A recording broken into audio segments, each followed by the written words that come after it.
Hello. Hi, everyone. Good afternoon, good morning, good afternoon, wherever you are. I promised to come in today, especially with regards to the children of Maranatha High School in Gaba, the nursery school. It is with deep sadness that we must experience such atrocities right before our eyes.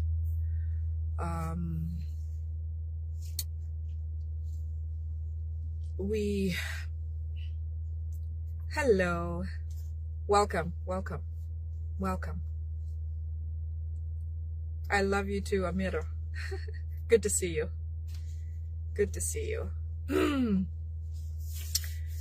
You know, I have the nerve to smile or laugh today because yesterday was really tough to hear about the loss of the children from that school. I love you too. Thank you so much. Thank you, Juliet. Hello, Juliet. Welcome. We're going to dive right into it. I'm here to give you an update and the full story behind the death or the loss or the fate of the children of Maranatha High School. Good to see you. Of Maranatha High School, the nursery school where the welding machete man went and literally slaughtered 4 children. 4 babies, I would say. You know, nursery, from the pictures that I saw, I don't think they're anywhere beyond 6 years. I don't think so. Hello, Daniel. I don't think so. But I feel guilty because with what I've chosen to do and what I do, information like this should filter right away when it comes. We have tried, we've endeavored, but there was a little lag in transfer or share that got us to miss the occurrence of this. Hopefully, if we had the information right away, we would have saved those innocent souls, those children. But I didn't have it on hand, and I feel really bad because we should have saved these children.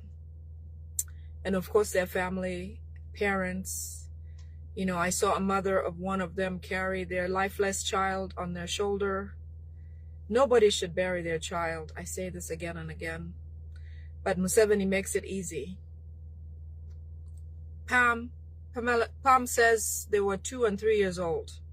You know, I have a 4-year-old, and I also have a almost 2 years old. I know exactly what it means. I have never lost a child, so thank God. But it is sad to lose a child. It is a terrible thing. Welcome, Lydia. Welcome. So I have the full story. Unfortunately, it's coming after the fact. We will rework things and see to make sure that we get information right away and get it out as soon as possible. This one has come later and it breaks my heart. I now understand why some people who get information like this feel bad when they shun information or delay or dismiss. So I'm going to give you everything as raw as it is. As it comes to me, I will share so that you have an opportunity to experience things as they will come to you, or you get to see them, because it's that important. If I knew this before, I wouldn't go to bed knowing these facts so that we could save those children. But unfortunately, it's a little too late. But at least I have the facts which we can share, we can tweet, and we can also look to the future, because what they did, they actually said that it was not adequate, was not enough damage as they wished for. I'm telling you, these people are extremely, extremely evil. Extremely evil. But anyway, as you know, Janet Museveni is likely not here. Is likely not with us. But as I mentioned in my previous video, they will not come out and say anything right away. Museveni himself is in deteriorating health and declining health. And it looks to me like they may all go out at once. Either way, it works. It's good for Uganda because Uganda needs a breath of fresh air from all these evil people. All of them should somehow go someplace or just be gone. God help us. You know, that's the prayer. So in their absence, Janet Museveni and Museveni himself, the son, Muhoozi Kainerugaba, is in charge. And Salim Saleh, who is the uncle of the son of Museveni, which I saw that he disappeared from Twitter today. Either they've closed his Twitter account or he closed it himself. One of the two, but either way, you know, that's just another diversion to get us to talk about it. I'm not going to give it any minute.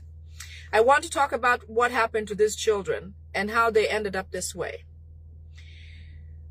The updates are that Salim Saleh and Muhoozi are trying very, very hard to divert attention from Janet's disappearance or death or passing and from Museveni's absence. As you know, really, in truth, if something like this happened to children, you would think Janet Museveni would come out and speak about it. Because Muhoozi is not that smart, he hurt the area that would require his mother to come out and speak. But in any case, Salim Saleh and Muhoozi are now running the show. They're doing everything presidential or to pretend as if Museveni is actually present, but they're working from the same script of Museveni from way back when he came to whatever he's doing now, whether he's here or not, okay? So the children of Gaba were articulated or planned entirely by Salim Saleh, Muhoozi, Frank Mwesigwa, some SFCs, and Abbas Biakagaba. They all planned this at Serena Hotel.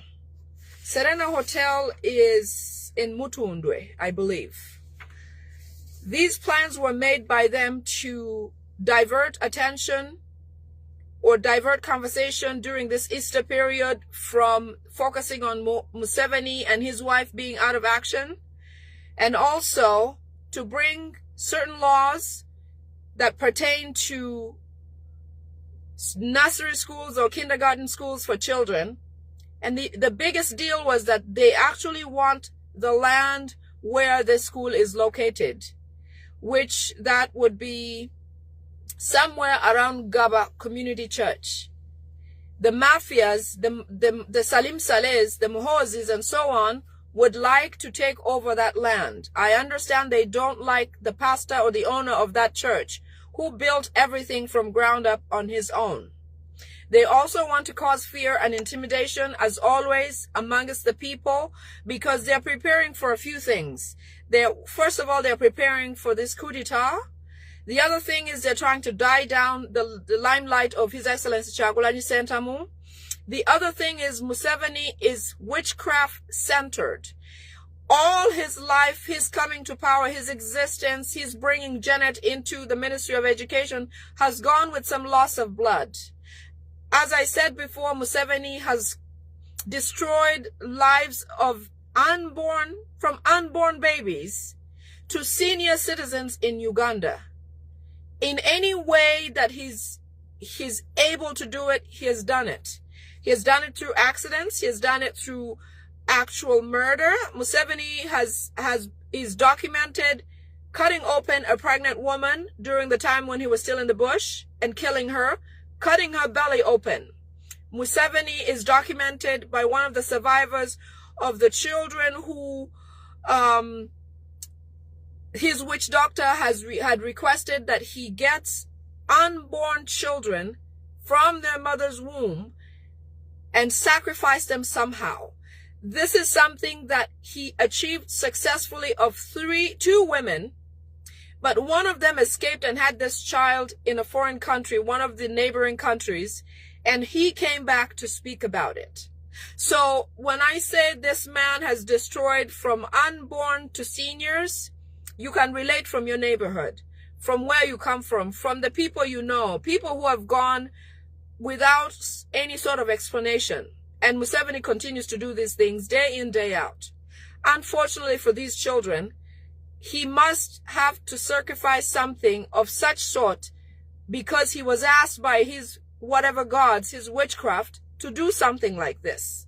Okay? So one of the reasons that he did that, it was to satisfy his witchcraft because they requested for young or blood of very young souls, so that Museveni gets healing from the surgical operation he's undergoing. As I said, that his health has critically declined. And so he's been requiring to perform some sort of surgeries on himself to be able to do better and come back into the eyes, before our eyes looking normal. But as an old man and as a man full of bad karma, several things will happen to Museveni. But like nature would have it, at this age, everything is crippling him. Any and everything is falling apart. Museveni thought he was immortal. Museveni thought that he would live forever. Museveni thought that by now there would be no opposition or nobody giving him a hard time. But His Excellency Kyagulanyi Ssentamu shocked the heck out of him. Okay? So for 4 reasons, these children lost their lives. To divert attention during this Easter period, to bring laws against nursery schools or schools of kindergarteners or children, to cause fear among people as they're trying to move forward with their coup d'etat, which is for themselves, by themselves, with themselves, for their own achievement. Nobody else's. They're going to try to cause a war upon themselves, and then they will come in and try to rescue it as if they took it away from somebody who was trying to take it from them. So when I mention it's by themselves, for themselves, within themselves, amongst themselves, to achieve their personal goals, it is what it means. It's for them. So anyway, what was the arrangement like for this event? This very sad, awful event of the children losing their lives. Here is how they planned it out. The gentleman that you see that they paraded, Muhoozi paraded as the executor or the person who killed those children, the machete welder. That person was picked up either in the 2020, remember heading towards the elections, there were a lot of people who were abducted, who were killed, who were hurt because they were trying to demean Noop and the opposition and all of that. That person, the gentleman who was in the picture in a gray shirt and gray pants, likely is a prisoner who was caught around the period of 2020, or somebody from prisons in Tanzania whom they offered a deal to come and perform this thing so that he gets time off or gets freed from his prison sentence. It was well planned. However, they felt like it was poorly executed according to the after meeting that was attended by them at Kaihura's house in Muyenga. I actually know where Kaihura lives in Muyenga because I lived in Muyenga once. Okay, so according to them, the plan did not go as planned because they sent this gentleman, or their plan was that at least 20 children would be murdered from this school. The goal was 20 children. But this gentleman who went to perform this act went in at a time where it is Easter period, okay? He went in on a Wednesday as a regular parent. He was driven there by the Muhoozis or the SFCs, because it was planned between the SFCs and SFCs Frank Mwesigwa, Salim Saleh, and Muhozi at Serena Hotel in Mutundwe. I believe that's what it is, Mutundwe. Okay? Their plan was to drive this man, which they did on Wednesday. This man went to the school, to the administration office, to seek or pretend to seek admissions for a child of his to go to that school. Okay? Now, when this gentleman went to that school, he was seeking an application for a child of his. And because it was a Wednesday and the following day would be Easter Thursday, there were fewer children. As you know, we celebrate Easter, and a lot of people are Christians or Catholics or people who will celebrate Easter. So the children were fewer than usual. Okay? And he had a lot of questions that he kept asking. And so the person who was talking to him, trying to get the admission process going, told him that he needed to come back the next day. Otherwise, he was to execute this thing on that Wednesday that he went first when he was driven to the school. Okay? He asked a lot of questions, as a parent, what do the children eat, or how do they live? Where do they, let me see the classrooms. Let me see what is the curriculum and all these kinds of things. So he asked the right questions like every parent would. However, I understand that because there were too many questions, they asked him to come back the next day. But being a Thursday, it's even closer to Easter. They call it Holy Thursday in Uganda. So they asked him and said, well, he went and he was driven to now complete the operation, okay? He found just 4 children outside on the veranda. And when he came in, the person who was talking to him, continuing with the questions about admission, saw him with a machete on his side. And she asked him, why do you have a machete on you? What is that? And he fidgeted. So when they figured him out, he had to hurry up and do what he needed to do. So he went on to the veranda where there was 4 children, and he cut all 4 to death. He chopped their neck, and those children bled to death. So because he found just those 4, because most of the parents had their children at home in preparations for Easter, and the ones who brought their children were the ones who normally bring the children so that they can go and continue walking and maybe pick them up later and things like that. All he found was 4 children. Immediately when this happened, when the administrator saw the machete, this man started to rush and do what he was sent to do. So he went on and started to kill those 4 children that were sitting on the veranda, while the administrator who saw him and saw what he started to do ran out and started to scream. She screamed on top of her voice. In the meantime, there were plans to execute such a deal or such an activity in more than one school. The other school is called Modern School, which is in the neighborhood. Okay? Now, as the lady started to scream, running out of the fence, trying to get help, which is how we normally seek help in Uganda, is to make a loud noise so somebody will hear, to tell somebody who will tell somebody. The whole village or community started to pour in to see what's going on. A school in the neighborhood, everybody knows who runs the school, who lives there, or who takes care of the children. When they heard the principal or the person's voice, they decided to run in and see what's going on. And she started to tell them what's going on, and they found the children dead, unfortunately. Being very small, they can't reserve, the bleeding could rush.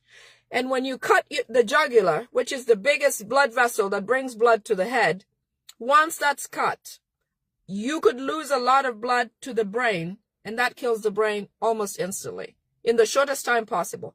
So he knew what to do, and he did that. Okay? So as people started to come in and run in, the military poured immediately, and the police. I'm talking as soon as he started to scream, because as soon as the lady started to scream and the community joined in and screaming, those other executors who were at a different school called Modern, who were about to attempt their activity of killing more children there, stopped and rerouted back and retreated back because they could not continue, because the community had already said, had already communicated that something is wrong. So the Abbas Vyakagaba, Abbas and Frank Mwesigwa were at the scene at the same time. More SFCs poured in, more policemen poured in. The reason for them coming is not to rescue these people. No. Not to rescue the community, not to rescue the school-going children, not to try to hide or get whoever the perpetrator was. Their purpose of being there, which they had already been informed, they are already waylaid around the area to protect the murderer. The police, the SFC and the military, Abbas and Frank, were there to protect the murderer on scene. Not to protect the people or rescue the event. No. Okay. So there was a whole battalion of army military present near Gaba Seminary on standby to rescue that man. Not to rescue the situation with the children and parents. That's why the army poured immediately. The reason why they did was because they were informed, they knew what was happening, and they were part of the plan. The murderer had communication gadgets. If you have seen when, for example, new prisoners are arrested, they take anything of comfort or luxury that they have. This man had his watch even when he was having his first pictures taken at the police station. Okay? This murderer had a military watch. That watch is worn by Rwanda's military. That watch is worn by people of the military service. This man was wired with equipment to communicate events as they were going on. He could whisper what he was doing, what his findings were, if the lady was not watching him, whoever he was trying to register, pretending to register a child with. He sent signals to Frank Mwesigwa the whole time. So after I think he told them that there was just 4 and we're done and let's get going, because the lady had already invited the community and they were in. They were all very upset because they were disappointed that there were only 4 children that this man had killed. Can you believe that? They said it was only 4. And when they told Muhoozi, he was even more furious because Muhoozi wanted at least 20 children. They want this to be the talk of town for at least the next month, to clear Chagulanyi's name from the media, and also sacrifice for Museveni as he heals or whatever from his surgery, and then to divert all manner of attention from the absence of Museveni as the president of the country, because he's not going to make any appearances unless they AI something that looks like him speaking on some sort of TV or radio. So they were disappointed that it was just 4. Muhoozi was absolutely furious and told the SFCs and the military and the Frank Mwesigwas to take him off the scene immediately through a water body so that they could try to toss him off the boat or do something to him and let him end up in the lake or whatever. But all the men with boats, all the boat or the fishermen refused to offer the service for them to let this man on a boat over water so that Muhoozi would order how he'd get killed. Okay? So apparently the deal was that because he failed to do what he needed to do, Muhoozi had ordered his death by some sort of strangulation and being thrown in the deep waters of the lake. So that if he died, if this man never showed up like he did, which was the opposite, they would say he resisted arrest and fell into the lake and died himself. So something like that. Just a different story than it happened. But unfortunately or fortunately, I don't know which one it is for him, to accept a deal like this, You know, I don't know what he's going through, but these people are evil. They must have promised him something that would change his life, so he would commit to something like this. But the intention from the Muhozis is the worst part. Okay? So anyways, the man did not go that route of the water because there was a lot of people on the street wanting to just deal with him, but they rescued him and they took him anyway. A picture was sent to Muhoozi. Immediately he posted it about catching this man and all that. You know, this is something that Museveni has done for many years. While people lived in camps in Acholi sub-region, while the Bateso were burned in trains, while the Baganda were killed in Luero, Museveni came in a border uniform at night, chopped people. In the morning, he came as a civilian, trying to mourn with them and look like a savior and acted as a guard. But truly, he was the one that caused all of these atrocities. You know, the LRA war was all Museveni. Luero killings was all Museveni. The Teso region, I mean, you can talk about, imagine Kasese. Remember the kingdom of Kasese? Same thing. Kichwamba, same thing. He does these things, and Muhoozi is trying to cause a situation where he comes in as a savior and shows people that he is the right man for the job as president. They're learning and acting on Museveni's script. But they know, I'm not going to say they don't know. They know that that people do not want them there, but they're forcing themselves on these people. So apparently the owner of that school is likely to lose his school, because with such an atrocity, you saw Muyingo come out and speak about it, they're now going to set certain stipulations against owning kindergarten schools or set up rules that will make it difficult for people like a genuine pastor like the owner of that school from operating. That's how they work. Okay? The plan of causing this much fear among people is going to continue. They're going to attempt to do more of this. In fact, Ugandans, brace for yourselves. If people don't rise up, these guys are not stopping. Like I said, they wanted 20 down, 20 killed.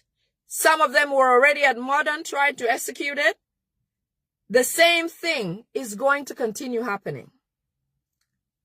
In sacrifice for Museveni's witch doctors, and also to cause fear among people as they plan their coup d'etat.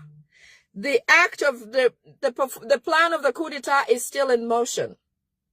And to depopulate Uganda and Kampala areas, to cause intentional poverty among Ugandans so that they're easy to manage.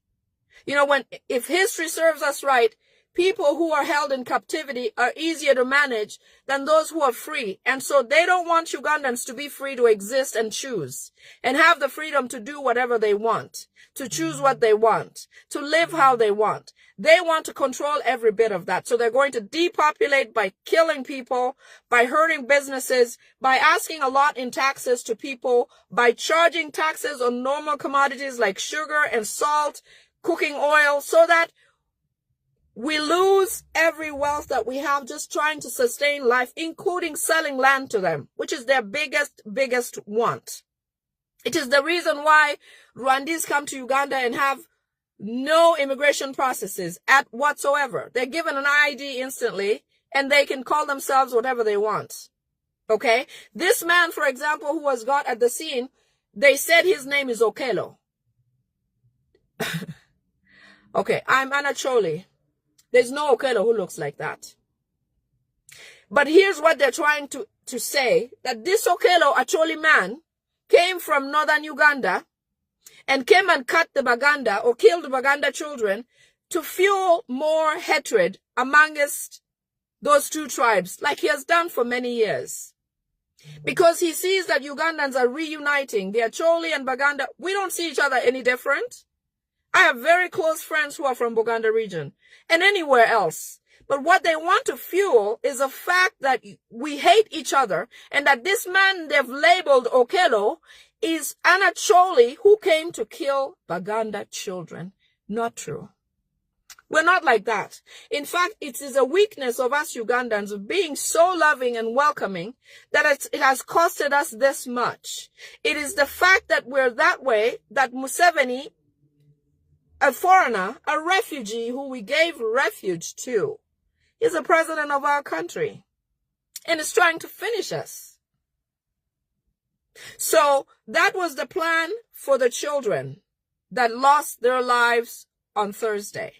They were disappointed. They were meeting. They met afterwards in Kaihura's home in Muyenga. I know exactly where his home is. I know exactly where it is. Salim Saleh and Muhoozi continue to rummage through Uganda as much as they can.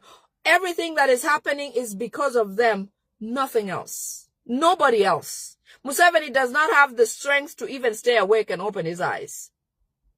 Therefore, everything that is happening is because of Muhoozi and his uncle, Salim Saleh.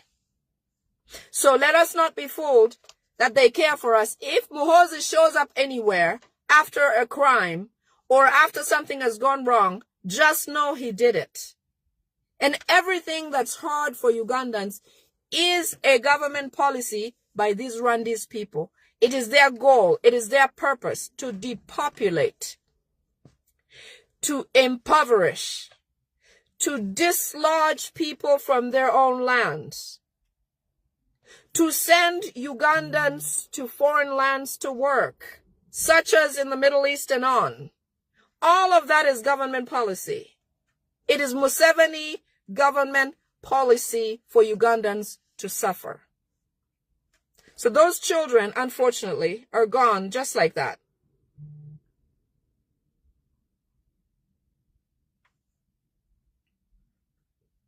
So we're going to see more of this, especially this Easter period, because they're trying to divert attention as much as possible. There will be more things like this to try to keep His Excellency Kyagulanyi Ssentamu off the media, off TV, because they want to have them, Muhoozi especially, seem like he was or he is the right president for Uganda. And some fools who don't want the government to change because they benefit are supporting that. And they try to come into my inbox or in my messages and call me all kinds of names, which I know they do to other people, just because they want to try to maintain status quo because they benefit from things staying the same. So I am appealing to those of you who feel like that's the case. You don't have to be on my page. You don't have to visit my page. You don't have to comment or stay friends with me. Because for something like this to happen under our noses, honestly, for a man to walk in and do something like this with the police informed, if you don't believe me, I have a video from the woman in Acholi sub-region who is a ghetto leader. Okay, her name is Fatuma. This woman was the one who was paid by people like Todwong in northern Uganda before the elections when His Excellency Kyagulanyi Ssentamu was going to campaign. She was paid to go and tear apart the NUP offices in Gulu. She's an Acholi. She calls herself a gang leader or something like that. Her name is Fatuma. I'm going to post the video on my page. But she, in her video, states in Acholi, it's in Acholi. She says that when they sent them to make these operations, they were fully guarded by the police and the military. And she knows that every time these operations happen, these people are fully aware.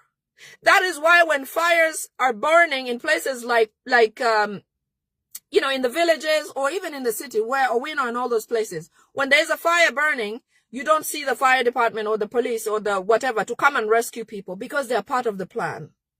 In the same instance, the military were deployed to protect the criminal, to make sure this mission goes through. Okay? To make sure that this happens as they planned it, as Muhoozi told him to execute it. So in her video, it's about 9 minutes, say maybe too long. But I can show you a bit of it.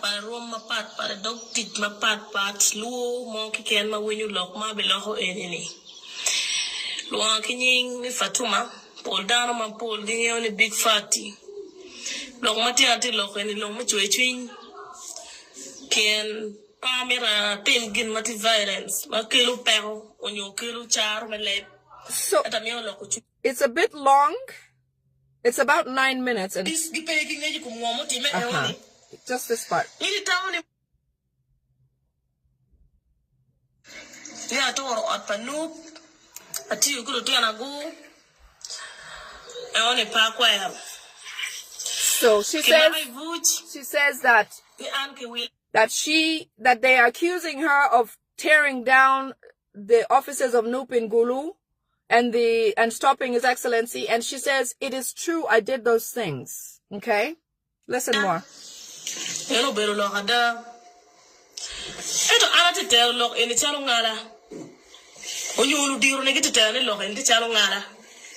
Any petting ala can't you never mod?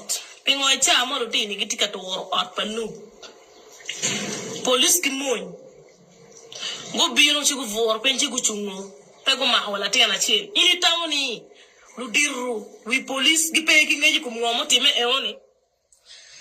Let me pause that there. She says that when they were executing the plan of tearing down the Nup offices in Gulu or causing all this ruckus and all that, as they were sent by the NRM higher-ups in Gulu, the Todwongs, they do that all the time. She actually mentions them in here.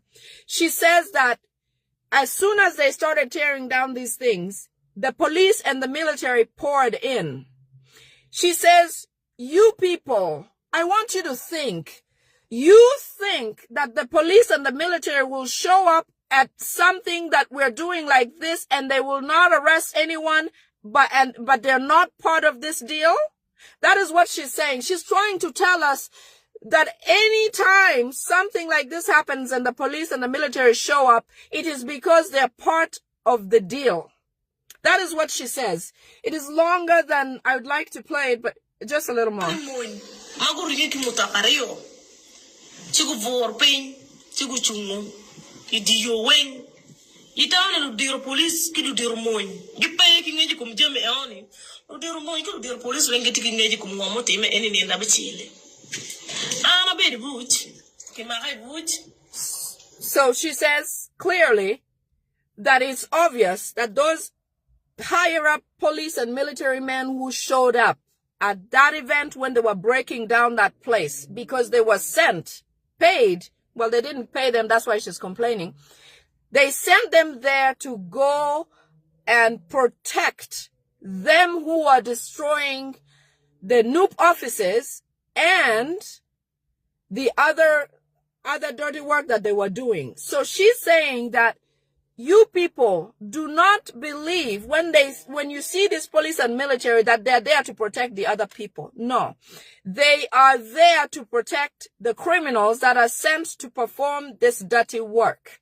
So essentially the police and military, 2 truckloads were sent to protect her and her gang who are supposed to be paid by the Todwongs to break down Nup's offices and to cause other atrocity, including stopping Bobby Wine from speaking in Gulu.